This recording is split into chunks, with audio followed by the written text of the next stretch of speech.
Senhor da glória, abençoa, Senhor da glória. Ele a cada dia mais, Senhor da glória, aleluia, Senhor da glória, que através do teu servo, meu Senhor, almas venham se render a teus pés, Senhor da glória, aleluia, Senhor. É isso que eu te peço, meu Senhor da glória, aleluia, Senhor da glória, que Ele venha trazer a mensagem da tua parte para nossos corações nesta manhã, Senhor da glória. É isso que eu te peço e já te agradeço, Senhor, aleluia. Amém. Peço mais a isso. Meus irmãos, na paz do Senhor Jesus, ainda em pé, vamos fazer menção da palavra de Deus. Abra sua Bíblia comigo, na primeira epístola de João, capítulo de número 2,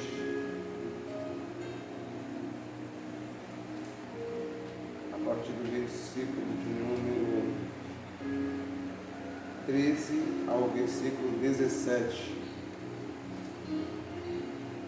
1 João, capítulo 2, versículo 13 ao 17. Amém? Assim está escrito: Pais, escrevo-vos porque conhecestes aquele que é desde o princípio. Jovens, escrevo-vos porque venceste o maligno. Eu vos escrevi, filhos, porque o Pai, conhecestes o Pai. Eu vos escrevi, pais, porque já conhecestes aquele que é desde o princípio. Eu vos escrevi, jovens, porque sois fortes, e a palavra de Deus está em vós, e já vencestes o maligno. Não ameis o mundo, nem o que no mundo há. Se alguém ama o mundo, o amor do Pai não está nele. Porque tudo o que há no mundo é a concupiscência da carne, a concupiscência dos olhos e a soberba da vida. Não é do Pai, mas do mundo. O mundo passa e a sua concupiscência também. Mas aquele que faz a vontade de Deus permanecerá para sempre. Amém? Pode tomar o seu assento. Gostaria de agradecer a Deus por esta oportunidade de estar nesta consagração de jovens, ministrando a palavra de Deus. Agradecer a Deus pela minha irmã Maria Cláudia, que nos lançou o convite, o canal de bênção para que pudéssemos estar aqui nesta manhã. Agradeço a Deus pela vida dos jovens que conseguiram chegar aqui na manhã deste dia, deste sábado. Deus seja louvado pela vida de vocês. Estamos diante de um texto, queridos, no qual João ele escreve, destinado, os versículos que lemos foram destinados aos pais e aos jovens. E a narrativa do texto vai nos dizer que ele escreveu para os pais e para os jovens porque eles conheceram o Pai. E este Pai que João está falando é o Pai Celestial. Você vai observar que no versículo de número 14, a parte B ele vai dizer: eu escrevi para vocês, jovens, porque vocês são fortes. Ele vem dizer: e a palavra de Deus está em vocês. E é o motivo que a palavra de Deus está em nós, de nós termos vencido o maligno. Nós não podemos vencer o maligno pela nossa própria força. Nós não vencemos o maligno pela nossa inteligência. Nós não vencemos o maligno pela nossa estatura. Nós vencemos o maligno pelo poder da palavra de Deus. Você vai observar em Judas, no versículo de número 9, o arcanjo Miguel pelejando com Satanás por causa do corpo de Moisés. Ele direciona a ele uma palavra dizendo que o Senhor te repreenda. Ou seja, ele desfere uma palavra. Eu quero te falar quem é o arcanjo Miguel. O arcanjo Miguel é um dos primeiros príncipes, um anjo que tem mais poder de guerra, mais poder de fogo no mundo espiritual. Este mesmo arcanjo que Deus vai enviar quando Daniel, orando 21 dias sem obter resposta, este anjo que Deus envia contra a potestade que estava sobre o céu da Pérsia. este anjo que Deus enviou. Só para você entender como ele era tão poderoso, mas mesmo assim não desferiu nenhuma palavra ofensiva, mas uma palavra direcionada com a autoridade do nome de Deus. Ele disse que o Senhor te repreenda. E João vai deixar bem claro que nós vencemos o maligno porque nós somos fortes, mas o intuito de vencermos ele é que a palavra de Deus está em nós. Ou seja, para vencermos o maligno, queridos, nós temos que ler Bíblia, nós temos que ter conteúdo bíblico. Quando é que vamos vencer o maligno? Quando nós formos postos à prova, quando a tentação bater a nossa porta e nós não cedermos. Você observa a vida de Jesus quando ele foi levado ao deserto, por 40 dias e 40 noites, ele foi tentado pelo maligno. E a Bíblia vem nos dizer que Satanás, levando Jesus a um alto monte, ele mostrou todo o potentado dos reinos que estavam sob o seu poder, mostrou toda a glória deles e disse: eu te darei, Jesus, se tu prostrado me adorares. E Jesus diz: sai-te, Satanás, porque está escrito: somente ao Senhor teu Deus adorarás e somente a Ele prestarás culto. Outra vez ele leva Jesus em cima do pináculo do templo de Salomão, que é o ponto mais alto de ti, precipita daqui abaixo, porque também está escrito: aos anjos ele dará ordem ao teu respeito, para que teus pés não se tropecem em pedras e te guardem em todos os teus caminhos. E Jesus diz: mas também está escrito: não tentarás o Senhor teu Deus. Ele fala: Jesus, tu estás com fome, então manda que estas pedras se transformem em pães e come. E Jesus responde: nem só de pão viverá o homem, mas de toda a palavra de Deus. Glória a Deus, aleluia. Ou seja, a palavra, irmãos, é algo essencial para que nós venhamos vencer as tentações diárias, para que nós não venhamos vencer, para que nós não venhamos ceder às vontades do inimigo, às vontades do mundo. E quando João vai dizer: não ameis o mundo e nem aquilo que no mundo há, porque tudo que há no mundo, porque se alguém amar o mundo, o amor do Pai não está nele. Nós podemos dividir mundo em 3 esferas: mundo como cosmos, como planeta, como a criação de Deus, planeta Terra, mundo, pode ser definido assim. A segunda esfera é o mundo pela qual Jesus morreu, que é composto pelas pessoas que habitam nele, pessoas que são imagem e semelhança de Deus.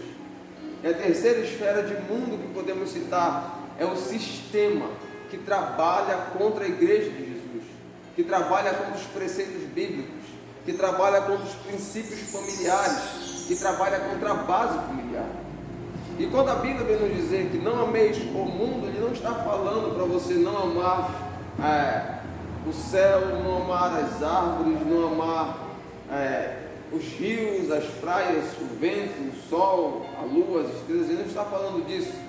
Quando João diz não ameis o mundo, ele também não está falando não ameis as pessoas que nele habitam, não é isso que ele está falando.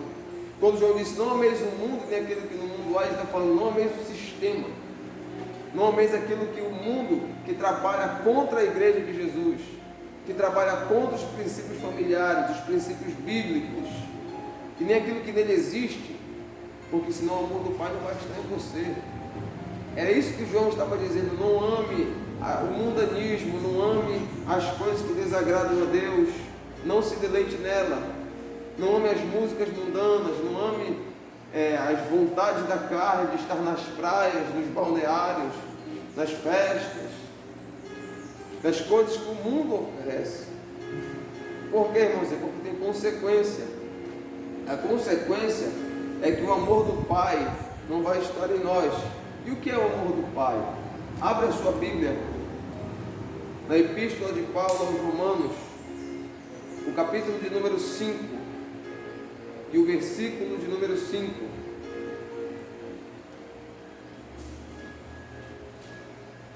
Fica logo após Atos dos Apóstolos, capítulo de número 5. Mateus, Marcos, Lucas, João, Atos e Romanos, Novo Testamento. Alguém achou? Espera aí, a irmã Carlinhos está procurando.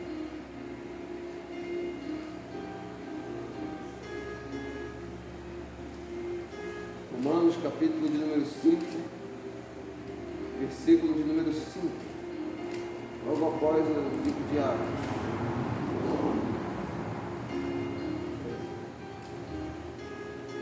Amém? Capítulo 5.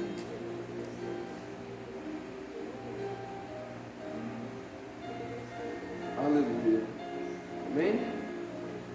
Assim está escrito, Romanos capítulo 5, versículo 5. A esperança não traz confusão, visto que o amor do Pai está derramado em nossos corações pelo Espírito Santo que nos foi dado. Quando João vem dizer, não ameis o mundo e nem aquilo que no mundo há, porque aquele que ama o mundo, o amor do Pai não está nele, ele estava dizendo que se nós amarmos o mundo, as coisas que o mundo oferece, o amor do Pai, que Paulo escrevendo aos Romanos disse, que é derramado pelo Espírito Santo no nosso coração, automaticamente nós vamos perder o Espírito Santo. Automaticamente nós vamos perder a presença do Espírito Santo em nossas vidas. Por isso que Paulo é questão de dizer, a esperança não traz confusão, porque o amor do Pai é derramado no nosso coração pelo Espírito Santo. Mas a partir do momento que recebemos o Espírito Santo, e se porventura nós viermos amar as coisas do mundo, nós vamos perder a presença do Espírito Santo. E você vai observar, irmãos, que quando nós amamos o mundo, nós perdemos o Espírito Santo de Deus. E eu quero te dizer o seguinte, que vai proceder no texto, porque tudo o que há no mundo, olha só o que ele vai dizer, tudo o que há no mundo é a concupiscência da carne, a concupiscência dos olhos e a soberba da vida. A palavra concupiscência significa aquilo que nós queremos ter ou fazer que Deus não quer que nós tenhamos ou façamos. Ou seja, quando falamos de concupiscência dos olhos, é tudo aquilo que nós queremos ver que Deus não quer que nós venhamos ver. Da carne, venhamos fazer ou ter que Deus não quer que nós venhamos ter ou fazer. Isso é concupiscência. É uma vontade que existe dentro do coração do ser humano que vai contra a vontade de Deus. Onde é que nós vemos esses três aspectos de soberba da vida? É quando nós sentimos autossuficientes que não precisamos mais de Deus. Onde é que nós vemos esses três aspectos se cumprindo na vida de alguém? Nós vemos lá em Gênesis, no princípio da criação, quando Deus dá uma ordenança para Adão e para Eva, dizendo, olha, você pode comer de toda a árvore do jardim, exceto aquela que está no meio do jardim, porque no dia que você comer dela, você vai morrer. A ordem estava dada, a palavra foi apregoada por Deus. Só que o que aconteceu? No capítulo de número 3 de Gênesis, Satanás toma a forma da serpente e vai começar a confabular com Eva, dizendo, é verdade que Deus disse que de toda a árvore do jardim vocês não podem comer? Ou seja, houve uma deturpação da palavra que Deus havia dito. E Eva começa a explicar, não, Deus falou que de toda a árvore nós podemos comer, exceto daquela que está no meio do jardim, porque no dia que comermos dela nós vamos morrer. Ou seja, Satanás ele começou a plantar semente de dúvida, dissensão, da intimidade do homem para com Deus. E ele vai começar a dizer a Eva, não é verdade, vocês não irão morrer, mas no dia que comer da fruta, vocês serão iguais a Deus. Deste momento em diante, Satanás ele sai da presença da mulher. E Eva vê ao longe o fruto.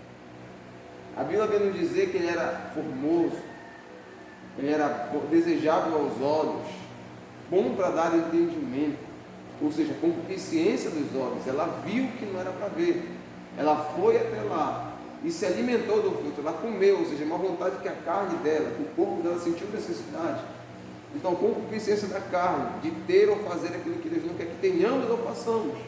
E a soberba da vida entra quando ela se sente autossuficiente, independente, não se sente mais na dependência de Deus. E se cumpriu os três aspectos, concupiscência dos olhos, concupiscência da carne e a soberba da vida.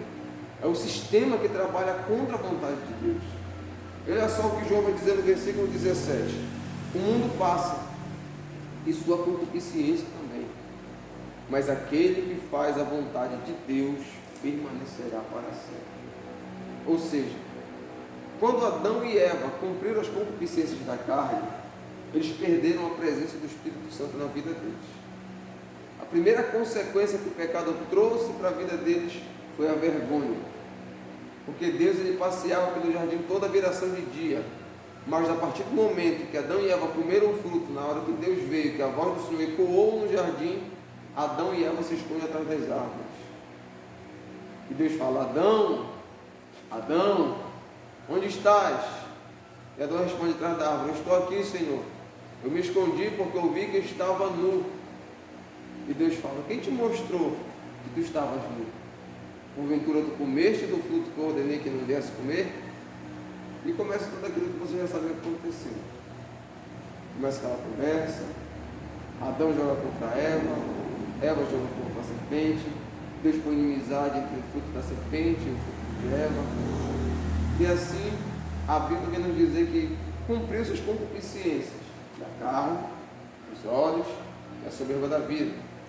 Por causa dessas concupiscências serem cumpridas na vida de Adão e Eva, nosso mundo está como está. Nossa vida está como está no presente momento. Estamos sujeitos ao pecado, sujeitos à morte, mas pela graça de Deus nós alcançamos o Espírito Santo do Senhor.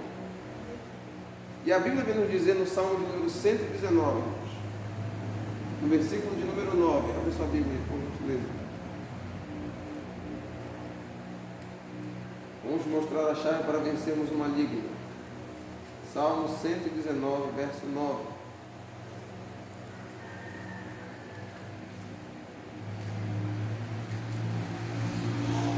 Amém?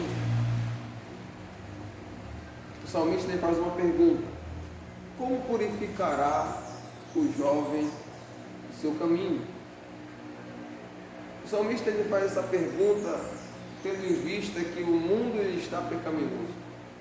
O mundo oferece diversas coisas para o jovem. Oferece festa, oferece bebida, oferece drogas, oferece sexo, oferece diversas coisas. E tudo isso, irmão, segundo a palavra de Deus, nós temos que nos abster a partir do momento que conhecemos a Jesus. E ele faz uma pergunta: mas como é que o jovem vai se purificar? Como é que ele vai purificar o caminho dele? É trazendo as coisas do mundo para dentro da igreja, para não perder o jovem? É começando a imitar o que o mundo faz para o jovem não se desviar do caminho de Jesus? Não é isso que a Bíblia nos diz. A Bíblia não diz que não tem que ter rave gospel. A Bíblia não diz que nós temos que fazer a noitada gospel, tantas coisas gospel por aí afora. Não é isso que a Bíblia diz. A Bíblia vai nos dizer que o jovem purifica o caminho dele observando conforme a palavra de Deus. Ele faz uma petição no versículo de número 11, que diz: eu guardei, Senhor, a tua palavra no meu coração, para eu não pecar contra ti. E é muito interessante a colocação do salmista. Ele não guardou a palavra de Deus no bolso dele. Ele não guardou a palavra de Deus no guarda-roupa dele. Ele guardou a palavra de Deus dentro do coração dele. Jesus disse uma certa vez, quando alguém falou: olha, os teus discípulos, eles comem sem lavar a mão, né? Mas Jesus respondeu: quem? Os discípulos, eles comem sem lavar a mão. Aí Jesus falou: mas só que o que contamina o homem não é aquilo que entra pela sua boca. Porque o que entra pela sua boca é para o estômago de lá expelido. Mas o que contamina o homem é do que sai pela sua boca. Entenda uma coisa: os seus olhos são as janelas da alma. Tudo que entra pelos seus olhos desce para o seu coração. E tudo que está no seu coração procede a saída da boca. Ou seja, tudo está interligado. Se nossos olhos, que são janelas da alma, permitem que coisas boas venham entrar, coisas boas vão sair da nossa boca. Se nossos olhos estiverem focados na palavra de Deus, lendo a palavra de Deus de manhã e à noite, como o salmista diz, nosso coração vai se encher desta palavra, vai se encher de Jesus e vai começar a proferir palavras boas, palavras de esperança, palavras de vida. Porque tudo que entra pelos nossos olhos, desce para o nosso coração e sai pela nossa boca. E você vai observar no Salmo 119 ainda, no versículo de número 105, ele vai dizer, no verso 105, lâmpada para os meus pés é a tua palavra. E ele vai continuar dizendo, é a luz para o meu caminho. Ou seja, crente que tem palavra, crente que tem Bíblia dentro do seu coração, ele não se perde. Crente que tem Bíblia, crente que tem palavra, não tem lugar para depressão. Não tem lugar para síndrome de pânico, não tem lugar para automutilação, não tem lugar para crises de ansiedade, porque a palavra de Deus é um remédio para a alma, é um remédio que é o único remédio que pode penetrar o mais profundo possível. Você vai observar na Epístola aos Hebreus, capítulo 4, verso 12, na Epístola aos Hebreus,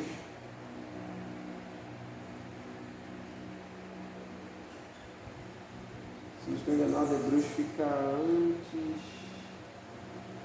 antes de Tiago, se não estou enganado. Observe o capítulo de número 4, versículo de número 12, da Epístola aos Hebreus, 4:12, vai dizer, porque a palavra de Deus é viva e eficaz, é mais penetrante que qualquer espada afiada de 2 gumes. E vai dizer onde ela penetra na divisão do espírito e da alma, entre juntas e medulas, e é apta para discernir os pensamentos e entender as intenções do coração. Ou seja, a doença que está mais matando pessoas, apesar do coronavírus estar tirando muitas vidas, mas que mais mata jovens, é a maldita depressão. E esta depressão, que muitos tratam com remédios, os antidepressivos, eles não têm a capacidade de curar o indivíduo, porque isso não é uma doença do corpo. O antidepressivo, ou ele vai fazer o indivíduo ter força para trabalhar o dia inteiro, ou vai fazer o indivíduo dormir, mas nada sara o vazio que ele sente na alma, porque isso não é uma doença do corpo, é uma doença da alma. Ou seja, remédios naturais não podem curar uma doença sobrenatural, apenas um remédio sobrenatural. Este remédio sobrenatural se chama Palavra de Deus, porque ela entra onde o remédio não entra. Ela penetra bem na divisa do espírito e da alma, ou seja, porque ela é viva, ela é eficaz. Ela entende os sentimentos que estão feridos, os pensamentos que estão bagunçados na mente do ser humano. Porque tem muito jovem dentro da igreja que sofre com depressão, porque tem muito pouco de Bíblia dentro dele.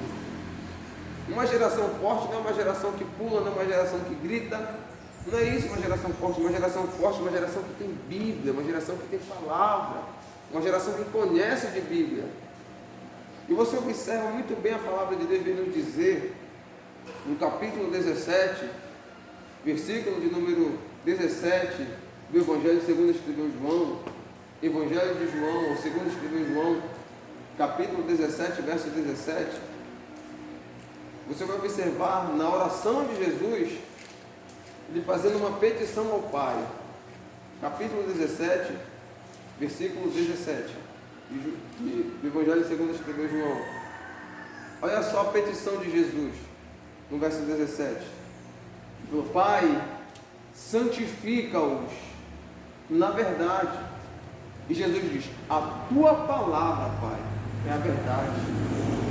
E você retrocede um pouquinho no capítulo 14, e versículo de número 6, do mesmo Evangelho de João, Jesus ele vai falar para Tomé, se não estou enganado, é para Tomé que ele vai falar. Ele vai dizer: eu sou o caminho, eu sou a verdade e a vida. Ninguém vem ao Pai a não ser por mim. Você vai observar no princípio da criação, lá em Gênesis, que Deus diz que haja firmamento, que apareça o elemento seco, que haja luz, ou seja, tudo foi pela palavra de Deus. E Jesus está dizendo, e João Batista vai testemunhar no capítulo 1, verso 14, no verso 1, capítulo 1, dizendo: e o verbo, no princípio, era o verbo, e o verbo estava com Deus, e o verbo era Deus. Ou seja, o que é verbo? Verbo é toda palavra que pode ser conjugada no tempo passado, presente e futuro, a grosso modo falando. Ou seja, verbo é a palavra. E João vai dizer no versículo 14 do primeiro capítulo: e o verbo se fez carne e habitou entre nós, e vimos a sua glória como a glória do unigênito de Deus, cheio de graça e de verdade. Ou seja, o que eu quero dizer com tudo isso? A palavra de Deus, ela tem poder, como já lemos em Hebreus 4:12. Vemos que a palavra de Deus criou tudo que hoje existe. Jesus faz uma petição dizendo: santifica-os na verdade, porque a sua palavra é a verdade. E no capítulo 14, verso 6, Jesus faz uma afirmativa: eu sou o caminho, a verdade e a vida. Ou seja, eu quero dizer com tudo isso, irmãos, o que nós carregamos nas nossas mãos aqui é a palavra de Deus, é a inerrante palavra de Deus. E a palavra de Deus é a pessoa do Senhor Jesus. E através dessa palavra aqui nós conseguimos achar a santidade que Deus quer que nós venhamos ter. Ou seja, para a edificação da nossa vida espiritual, nós temos que ter mais palavra dentro de nós. Nós temos que dispor do nosso tempo mais para ler a Bíblia. Vamos fazer uma pequena retrospectiva de 7 dias até o dia atual. Quanto tempo nós tiramos para meditar na palavra de Deus? Quanto tempo eu passei lendo a Bíblia? Quanto tempo eu passei orando ao Senhor? Quantas vezes nessa semana que passou eu tirei para fazer um jejum, uma consagração? Para quantas pessoas eu falei de Jesus? Para quantas pessoas eu falei: Jesus te ama? Nessa semana que se passou, quanto do meu tempo eu tirei para fazer algo em prol do reino? Agora, nessa mesma semana, vamos ver também quantas vezes nós abrimos o link do nosso Facebook, quantas horas nós passamos no nosso WhatsApp, quantas horas nós passamos conversando uma conversa que não edifica, quantas oportunidades nós perdemos de apresentar Jesus para uma pessoa, para um familiar nosso. Irmãos, nós temos que repensar a nossa vida cristã. E quando falamos de vida cristã, falamos de reino de Deus, é um assunto que estão nivelando a gente por baixo. Porque se a gente pergunta hoje para um jovem: você sabe o que é uma consagração? Você sabe para que serve? Eu acho que poucos vão saber responder. E os indivíduos que vêm, que participam, às vezes não sabem para que serve. Se eu perguntasse aqui, talvez os irmãos ficassem meio perdidos e não soubessem responder ao certo. Mas eu vou dizer para que serve uma consagração, que este ato que nós estamos fazendo aqui. Biblicamente falando, quando você consagra um homem, uma mulher, uma criança, um banco, um instrumento, um animal, um terreno, você está santificando ele para Deus. Abra sua Bíblia no último capítulo de Levítico, acho que é o capítulo 27, verso 28. Ou o contrário, Levítico fica lá no Antigo Testamento, um dos 5 primeiros livros da Bíblia. Eu não sei dizer a ordem correta, mas acho que é Gênesis, Êxodo, Números e Levítico. Se não é esse, é o contrário, é Gênesis, Êxodo, Levítico e Números. É o capítulo 28, verso 27. ou 27 e 28? Alguém pode ler? 27 é? Vamos ver aqui. É o Levítico, o último capítulo desse livro. É o capítulo de número 27 e 28. Levítico. Eu vou ler. Todavia, nenhuma coisa consagrada que alguém consagrar ao Senhor, de toda a sua possessão, se venderá nem resgatará. Toda coisa consagrada será uma coisa santíssima ao Senhor. Ou seja, com base nesse texto, temos outros textos que falam sobre consagração também, mas eu escolhi esse, porque ele dá uma ênfase muito grande no que é uma consagração. Tudo aquilo que você consagra a Deus, quer por homem, mulher, criança, possessão, bens materiais, não se pode reaver, porque é santo, santíssimo, diz a Bíblia. Ou seja, então este ato que nós estamos fazendo aqui, de louvar a Deus com hinos, de ler a palavra, e na hora da meditação, eu acredito que todos estão em jejum e consagração. Amém. Graças a Deus. Se nós estamos mortificando a nossa carne, estamos nos santificando a Deus. Ou seja, para Deus, nós somos santos, santíssimos. Ou seja, a nossa vida já não nos pertence mais, como está escrito em Gálatas, capítulo 2, verso 20. A vida que eu tenho nessa carne, não vivo mais eu, mas Cristo vive em mim. Ou seja, irmãos, consagração é para você se santificar, é para você estar mais perto de Deus, para você ficar mais apto a fazer a obra. Quantos dos jovens que estão aqui são batizados no Espírito Santo?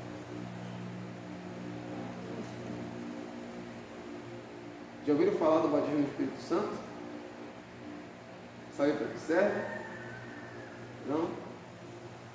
É um assunto longo, mas eu vou resumir. O que é batismo no Espírito Santo? A grosso modo, falando, existe batismo no Espírito Santo e batismo com o Espírito Santo. O batismo no Espírito Santo é quando você é emergido no Espírito Santo.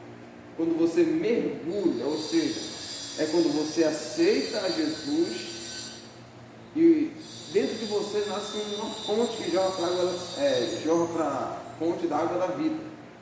Ou seja, quando você aceita Jesus Cristo como seu Salvador, o Espírito Santo ele habita no seu corpo. Batismo com o Espírito, você vai até ele. Batismo no Espírito, você vai até ele. E batismo com o Espírito Santo é quando ele vem até você e derrama o poder de Deus sobre a sua vida. Ou seja, batismo no Espírito, ele apresenta a salvação ao invés do seu corpo. Batismo com o Espírito, ele vem até você e te reveste de poder. Ou seja, é uma restituição da presença que Adão perdeu lá no jardim do Éden. A grosso modo, nossa, foi muito longo e eu faltaria tempo para falar sobre isso. Mas para a gente não perder o foco daquilo que nós estamos falando aqui, estamos falando de palavras, estamos falando de não cumprir as concupiscências da carne. Para a gente vencermos tudo isso que eu acabei de falar, nós temos que ter mais Bíblia dentro do nosso ser. Nós temos que ler mais Bíblia. Nós temos que buscar mais do Espírito Santo. Criam uma intimidade com Deus, criam uma vida de oração. Estão nivelando a gente por baixo, na vida espiritual. Estão criando para a gente momentos de oração, momentos com o Espírito Santo. O que é momento? Momento é a unidade indivisível de tempo, ou seja, um espaço curto de tempo. Ou seja, tudo isso que você faz aqui na congregação, de sábado, se consagrando, você pode fazer na sua casa. Ou seja, você pode tirar um momento do seu dia e falar assim, eu estou entrando em jejum agora, para queimar a carne, para me santificar ao Senhor. O momento pode ser por tempo determinado ou tempo indeterminado. Determinado é quando você falou, ficar das 7 às 8, das 7 às meio-dia. Tempo determinado você fica até quando você aguentar. E você fala assim, eu estou entregando agora. Mas tudo tem que ser em secreto, em segredo. Você faz em segredo para Deus receber. Entendeu? Ou seja, quando você consagra, quando você jejua, quando você ora, tudo tem que ser em segredo. Unicamente para Deus ver. E quando você faz isso, você acaba atraindo mais da presença de Deus para a sua vida. E quanto mais de Deus você tiver na sua vida, melhor vai ser. Porque você vai entender a Bíblia com mais clareza. Você vai ver a obra de Deus com outros olhos. Deus vai te capacitar naquilo que você tem dificuldade hoje. Ou seja, atraia mais do Espírito Santo. Tenha mais Bíblia na sua vida. Leia mais Bíblia. Fique menos tempo no WhatsApp. Fique menos tempo no Facebook. Fique mais tempo de joelho dobrado. Mais tempo em oração. Mais tempo com a palavra. Que é a palavra que liberta, é a palavra que santifica, é a palavra que transforma, é a palavra que sara, é a palavra que salva, em nome de Jesus. Amém? Gostaria de agradecer esta oportunidade.